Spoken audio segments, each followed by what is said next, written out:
오늘 말씀은 열매로 그들을 알리라라는 말씀으로 함께 은혜를 나누도록 하겠습니다. 지난주 토요일에 그것이 알고 싶다라는 방송을 보았습니다. 어떤 부부가 한 아이를 입양해서 16개월 된 아이를 학대하여 죽게 한 사건이었습니다. 더 충격적인 것은 이들 부부는 크리스찬들이었습니다. 양가 부모님들이 목사님이시고 유명한 기독교학을 졸업했습니다. 목회자 가정에서 태어났기 때문에 어려서부터 신앙 교육도 잘 받았을 겁니다. 그런데 이 가정에서 있을 수 없는 충격적인 일들이 일어났습니다. 16개월 된 아이를 학대해서 결국 죽음에 이르게 했습니다. 이 부부는 정인이라는 아이를 입양해서 방송에 출연하여 좋은 사람인 양 자신을 드러내기도 했습니다. 이들 부부에게 정인이는 하나의 가시용이었습니다. 아이를 입양한 이유도 정부에서 주는 혜택들을 받기 위해서 그렇게 입양했다는 것을 뉴스에서 보았습니다. 겉으로는 하나님을 잘 믿는 척, 이인인 척, 착한 일을 많이 하는 척 하며 살아왔지만 이들의 신앙은 겉만 화려한 그런 죽은 신앙이었음을 우리에게 말해주고 있습니다. 이들의 삶을 보면 바리새인들을 보는 것 같습니다. 바리새인들은 겉으로 하나님을 잘 믿는 척, 신실한 척 살아왔지만 이들의 신앙은 겉만 화려한 그런 신앙이었습니다. 예수님도 이 바리새인의 겉만 화려한 신앙을 보면서 어떻게 하셨습니까? 심하게 질책하십니다. 주님은 마태복음 23장 말씀을 보면 바리새인의 외식에 대해서 질책하고 있는 것을 볼 수 있습니다. 우리 마태복음 23장 23절에서 28절까지 한번 보도록 하겠습니다. 하 있을진적 외식하는 서기관들과 바리새인들이여, 너희가 박하와 해안가 근처에 11조는 드리되 율법에 더 중한 바 정의와 국률과 믿음은 버렸도다. 그러나 이것도 행하고 저것도 버리지 말아야 할지니라. 하 있을진적 외식하는 서기관들과 바리새인들이여, 장과 대접의 겉은 깨끗하되 그 안에는 탐욕과 방탕으로 가득하게 하는도다. 눈먼 바리새인이여, 너는 먼저 안을 깨끗이 하라. 그리하면 겉도 깨끗하리라. 하 있을진적 외식하는 서기관들과 바리새인들이여, 회칠한 무덤 같으니 겉으로는 아름답게 보이나 그 안에는 죽은 사람의 뼈와 모든 더러운 것이 가득하도다. 이와 같이 너희도 겉으로는 사람에게 옳게 보이되 안으로는 외식과 불법이 가득하다라고 이렇게 주님께서 질책하셨습니다. 바리새인의 신학은 해칠한 무덤처럼 겉은 화려해 보였지만 그 안에는 온갖 더러운 것이 가득하다라고 주님은 말씀하고 있습니다. 이들의 신앙은 겉으로는 사람에게 옳게 보였지만 안으로는 외식과 불법이 가득한 자라라고 이렇게 예수님께서 질책하셨습니다. 외식이라는 단어는 헬라어로 히포크라테스라고 합니다. 이 단어의 뜻은 무대에서 연극하는 배우라는 뜻을 가지고 있습니다. 이 당시에는 배우들이 많이 있지 않았기 때문에 한 사람이 여러 배역을 맡아야 했습니다. 한 배역이 끝나면 다른 상황에 맞게 그렇게 가면을 바꿔 쓰고 다른 사람처럼 연기를 해야 했습니다. 이게 바로 성경에서 말하는 외식입니다. 연극 배우가 상황에 맞게 가면을 바꿔 쓰고 연기하는 것처럼 바리새인의 삶도 그랬습니다. 겉으로는 하나님의 율법을 잘 지키고 신앙생활을 잘 하는 것처럼 보였지만 이들의 속마음은 온갖 외식과 불법과 거짓으로 가득 찬 삶을 살았다라고 주님께서 질책하십니다. 11조는 하나님께 너무나 잘 들었지만 하나님께서 원하시는 정의와 국률과 믿음의 삶을 전혀 행하지 않았다라고 주님은 말씀합니다. 정인이의 양부모도 마찬가지입니다. 목회자 가정에서 태어났고 유명한 기독교 대학에서 공부를 했지만 이들의 삶도 겉과 속이 다른 이율배반적인 삶을 살았습니다. 이런 이야기들은 어떤 특정한 사람들에게 해당되는 이야기가 아니라 우리들의 모습이기도 합니다. 여러분들이 어려서부터 교회를 열심히 다니고 여러분의 집안이 몇 대째 하나님을 믿는 명문의 믿음의 가정일지라도 여러분들이 물과 성령으로 거듭나지 않는 것이라면 하나님께서 원하시는 열매들을 내어놓지 못하는 것이라면 어쩌면 하나님께서도 우리의 신앙들을 보시고 겉과 속이 다른 그런 신앙이라고 말씀하실지도 모릅니다. 만약에 우리의 신앙이 누군가에게 보여주기 위한 신앙이라면 하나님께서도 우리의 신앙을 보시고 악세사리와 같은 신앙이라고 이렇게 말할지도 모릅니다. 목사들도 마찬가지입니다. 은혜 앞에서 은혜스러운 설교를 한다 할지라도 삶 속에서 하나님께서 원하시는 그 열매를 내어놓지 못하는 것이라면 하나님께서는 그런 목사들도 인정하지 않으실 것입니다. 오늘 본문 15절 말씀에 보면 주님은 이렇게 말씀합니다. 거짓 선지자를 삼가라 말씀하시면서 이들의 양의 옷을 입고 너에게 나와오나 속에는 노략질하는 이리와 같다라고 말씀하시면서 그 사람이 내어놓은 열매를 보면 그 사람이 정말 참된 선지자인지 아닌지를 알 수 있다라고 그렇게 말씀하고 있습니다.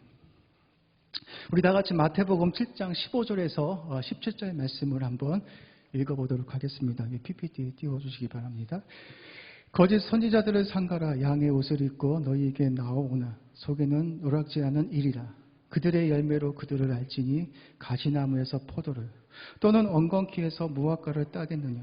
이와 같이 좋은 나무마다 아름다운 열매를 맺고 못된 나무가 나쁜 열매를 맺나니 좋은 나무가 나쁜 열매를 맺을 수 없고 못된 나무가 아름다운 열매를 맺을 수 없느니라 라고 말씀합니다.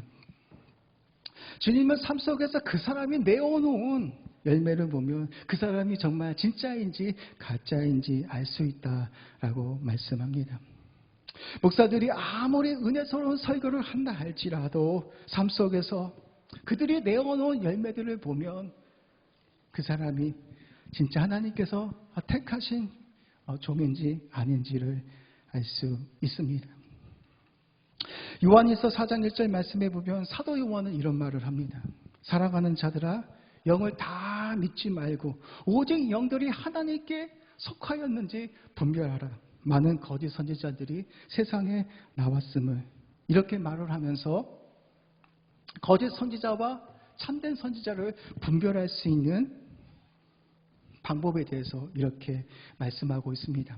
그 사람이 정말 하나님에 속해 있는 자인지를 알 수 있는 방법은 그가 사랑이라는 열매를 내어놓는 것이라면 그 사람이 정말 하나님께 속한 자이고 하나님을 아는 자라고 그렇게 사도 요한은 우리에게 말하고 있습니다. 요한에서 4장 6절과 7절 말씀에 보면 사도 요한은 이렇게 말합니다.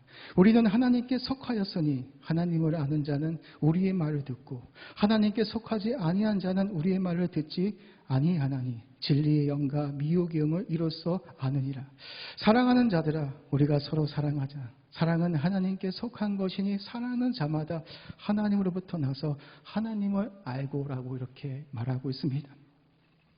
정말 그 사람이 하나님께서 부르신 참된 종인지 아닌지를 분별할 수 있는 것은 그 사람이 삶 속에서 내어놓는 그 사랑의 열매를 보면 알 수 있다라고 사도 요한은 우리에게 말하고 있습니다. 몇 년 전에 구속된 신목사라는 분이 계셨습니다. 이분은 자기가 성령의 인치심을 받고 이 시대 가운데 예언자라고 주장한 사람입니다.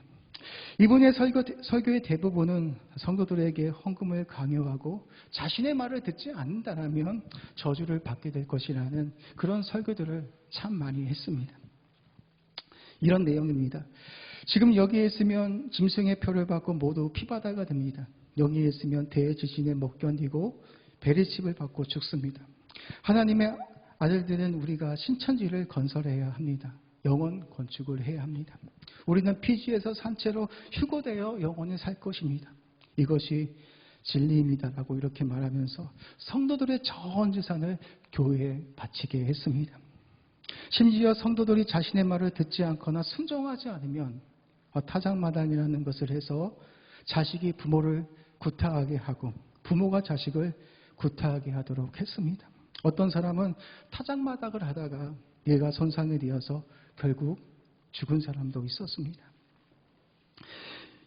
신목사의 단골 설교는 사도행전 5장에 나오는 아나니아와 삽비라의 설교였다고 합니다. 아나니아와 삽비라가 자신의 물질을 감추고 성령을 속여서 어떻게 됩니까? 죽음을 당하게 된 것처럼 이 본문을 가지고 성도들에게 설교하면서 너희들이 전 재산을 하나님께 내어놓지 않고 숨긴다라면 아나니아와 삽비라처럼 죽음을 당할 것이라는 그런 설교를 많이 하면서 성도들에게 헌금을 강요했습니다. 신목사는 성도들에게 받은 헌금을 가지고 피지 땅을 사서 그레이스라는 회사를 세워 자신의 아들에게 모든 경영권을 주고 회사를 운영하게 했습니다. 성도들에게는 임금을 한 푼도 주지 않고 그렇게 일만 시켰습니다. 이 목사가 내어놓은 열매를 한번 생각해 보십시오. 하나님을 팔아서 자신의 욕망을 이루는 사람이었습니다. 하나님의 말씀으로 성도들을 미혹해서 바른 진리 가운데로 인도하지 못했습니다. 진리를 거짓으로 팔아서 자신의 배를 축내는 사람이었습니다. 이 사람에게는 하나님께서 원하시는 열매가 전혀 없습니다. 단지 자신의 욕망을 이루기 위해서 살아온 사람이었습니다. 주님은 이런 자를 향하여 양의 옷을 입고 속으로는 이리처럼 온갖 노략질을 하는 자와 같다라고 그렇게 말씀하고 있습니다. 주님은 사람이 내어놓은 열매를 보면 그 사람이 누구인지를 알 수 있다 말씀하시면서 또 이런 말씀을 우리에게 하십니다. 누구든지 나를 향해서 주여 주여 부른다 해서 그 사람이 천국 백성이 되어지는 것이 아니라 하나님의 뜻대로 행하는 자야만이 천국 백성에 합당한 사람이 될 것이다 라고 그렇게 말씀하고 있습니다. 많은 사람들이 마지막 때에 하나님의 심판대에 서서 이렇게 말을 합니다. 주님, 우리가 주의 이름으로 선지자 노릇하고 귀신을 쫓아내며 주의 이름으로 많은 권능을 행하지 아니하였나이까? 라고 주님께 이렇게 묻는다라면 주님께서는 그들을 향해서 이렇게 말씀하십니다. 내가 너를 도무지 모르니 불법을 행하는 자들아 내게서 떠나가라라고 이렇게 주께서 말씀하실 것이다 라고 이렇게 말하고 있습니다. 우리 다 같이 마태복음 7장 21절에서 23절 말씀 한번 읽어보도록 하겠습니다. 우리 한번 너무 중요한 말씀이니까 한번 읽겠습니다. 시작. 나더러 주여 주여 하는 자마다 다 천국에 들어갈 것이 아니요 다만 하늘에 계신 내 아버지 뜻대로 행하는 자여야 들어가리라. 그날에 많은 사람들이 나더러 이르되 주여 주여 우리가 주의 이름으로 선지자 노릇하며 주의 이름으로 귀신을 쫓아내며 주의 이름으로 많은 권능을 행하지 아니하였나이까 하리니 그때에 내가 그들에게 밝히 말하되 내가 너희를 도무지 알지 못하니 불법을 행하는 자들아 내게서 떠나가라 하리라. 아멘. 사랑하는 청년 여러분, 얼마나 무서운 말씀입니까? 오늘날 얼마나 많은 사람들이 말로 주여 주여 외치며 신앙생활을 하는 사람들이 얼마나 많이 있는지 모릅니다. 그저 주일만 되어지면 형식적으로 이곳에 와서 마당발만 밟고 가는 사람들이 참 많이 있습니다. 이곳에 와서는 거룩한 척 예배를 드렸지만 예배당을 나가는 순간 세상 사람들과는 별반 다름이 없는 그런 삶을 살아가는 사람들이 참 많이 있습니다. 이런 형식적인 신앙을 가지고서는 우리가 하나님 앞에 설 수 없다라고 주님은 우리에게 말씀하고 있습니다.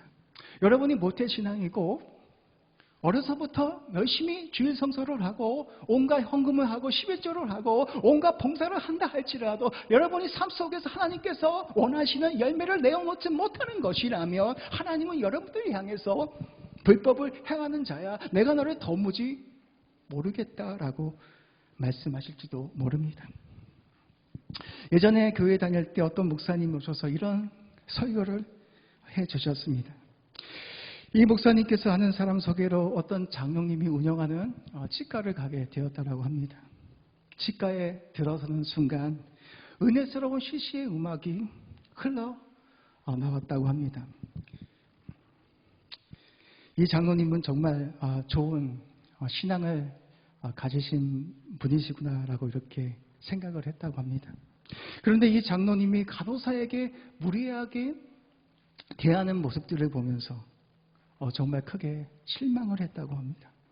그렇게 무리하게 행동하실 거면 CC의 음악을 꺼놓고 그렇게 행동하시지, 거룩한 음악을, 경건한 음악을 그렇게 틀어놓고 그렇게 무리한 행동을 하니 본인이 정말 무안했다라는 그런 이야기를 해 주었습니다. 사랑하는 청년 여러분, 우리의 신앙은 과연 어떻습니까? 우리는 모태 신앙을 자랑합니다. 믿음 생활을 열심히 해왔고 몇 대째 믿음의 가정에서 자랐고 누구보다 주일 성서를 잘해왔고 그 위에서 온갖 봉사를 잘해왔다라고 자랑하는 사람들이 너무나도 많이 있습니다. 그러나 우리가 물과 성령으로 새롭게 거듭나지 않는 것이라면, 그래서 하나님께서 원하시는 그 열매를 우리가 삶 속에서 내어놓지 못하는 것이라면 하나님은 우리를 향해서도 그렇게 말씀하실지도 모릅니다. 불법을 행하는 자들아 내게서 떠나가라라고 그렇게 말씀하실지도 모릅니다.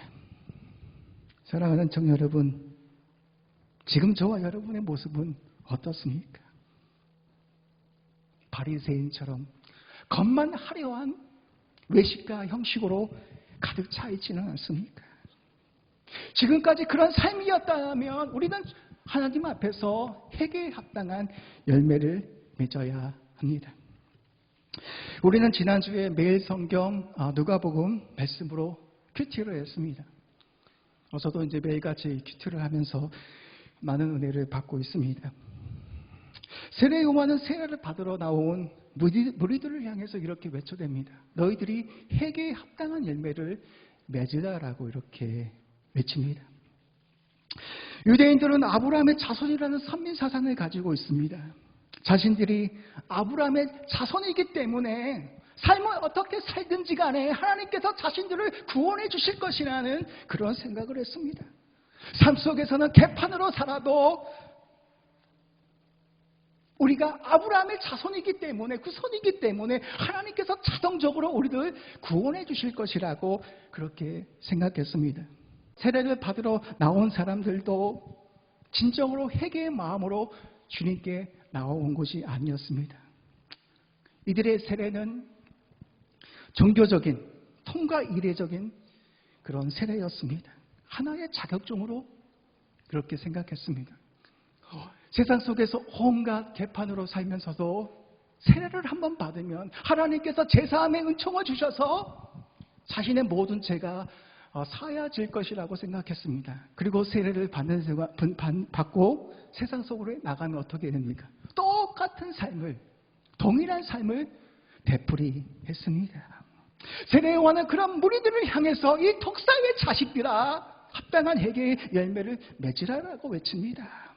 이미 도끼가 나무 뿌리에 놓여 있기 때문에 좋은 열매를 맺지 아니하는 나무마다 찍혀서 불에 던져지게 될 것이다 라고 이렇게 말하고 있습니다. 세례 요한의 외침은 무엇입니까? 형식적인 그런 회개를 하지 말라는 것입니다. 회개에 합당한 열매를 맺으라는 것입니다. 하나님이 원하시는 그 열매를 내놓을 수 있는 그런 삶을 살라는 것입니다. 그래서 누가복음 3장 9절에서 14절 말씀을 통해서 세례 요한은 이렇게 무리들을 향해서 구체적인 예를 들어주고 있습니다. 옷 두 벌이 있는 자는 옷 없는 자에게 나눠주고 먹을 것이 풍족한 자들은 없는 자들에게 나눠주고 세리들은 부과된 것 외에는 세금을 거두지 말고 군인들은 무력과 폭력을 행사해서 사람들의 재산을 강탈하지 말 것을 그렇게 말하고 있습니다. 이 뜻은 무엇입니까? 삶을 바꾸라는 것입니다. 기존에 그렇게 살아왔던 그 악한 모든 마음을 바꾸라는 것입니다. 회개에 합당한 열매를 맺고 하나님께서 원하시는 그 열매를 맺으라는 외침이기도 합니다. 사랑하는 청년 여러분, 참된 회개가 무엇입니까? 삶의 모든 방향을 하나님께서 기뻐하시는 방향으로 바꾸는 것이 참된 회개이기도 합니다. 기존의 내 가치관을 완전히 정복시켜버리고 하나님이 기뻐하시는 삶으로 우리의 모든 삶의 모든 방향을 바꾸는 것이 참된 회개의 기도입니다. 우리는 어떻습니까? 세상 속에서 온갖 죄를 짓고 와서 주일날 이곳에 와서 1시간 예배를 드리면 하나님께서 우리의 모든 죄를 다 사하여 주신다라고 그렇게 생각하는 사람들이 많이 있습니다. 그것은 회개가 아닙니다. 하늘에서 임하는 성령의 능력을 통하여서 여러분들이 새롭게 거듭나지 않는 것이라면 여러분들은 하나님께서 원하시는 그 열매를 내어놓을 수가 없는 것입니다. 하나님을, 예수님을 인격적으로 우리가 만나지 못하는 것이라면 내가 백날 이곳에 와서 예배를 드리고 주일날 출석을 한다 할지라도 하늘에서 임하는 성령의 능력을 통하여 내가 거듭나지 않는 것이라면 하나님께서 우리에게 원하시는 열매를 맺을 수가 없습니다. 여러분이 너무나도 잘 아시는 삭개오가 우리 예수님을 인격적으로 만났습니다. 모든 사람들에게 따돌림을 당하고 돈은 많이 벌었지만 외톨이 같은 인생이었지만 주님께서 삭개오를 받아주셨습니다. 그리고 삭개오와 하룻밤을 같이 머물렀습니다. 삭개오가 예수님의 그 영접을 받고 인격적으로 변화가 되어서 삭개오가 어떠한 삶을 삽니까? 이렇게 고백하고 있습니다. 우리 PPT 한번 띄워주십시오. 누가복음 19장 다음입니다. 네, 제가 8절에서 9절 한번 읽어보도록 하겠습니다. 삭개오가 서서 주께 여짜오되 주여 보시옵소서 내 소유의 절반을 가난한 자들에게 주겠사오며 만일 누구의 것을 속여 빼앗은 일이 있으면 내 갑절이나 갚겠나이다.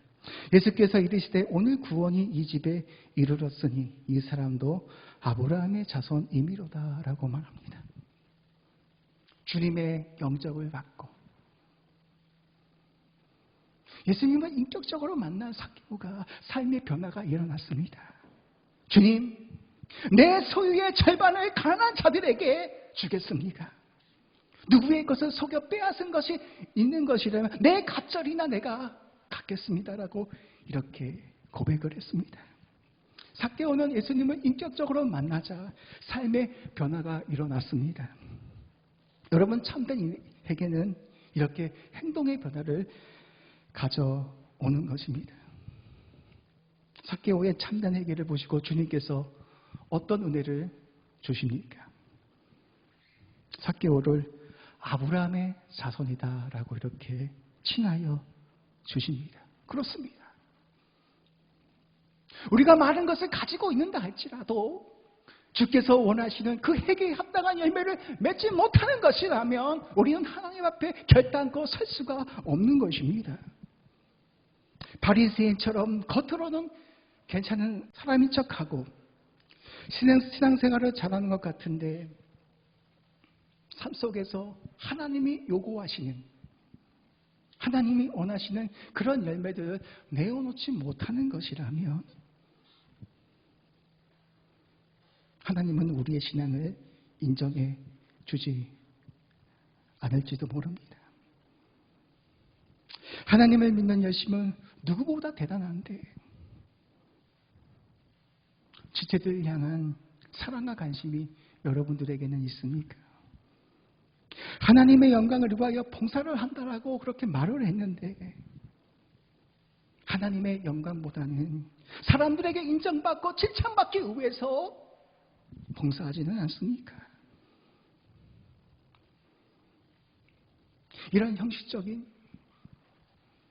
이런 형식적으로 종교생활을 해왔다라면 주님은 우리를 향해서 이렇게 말씀하십니다.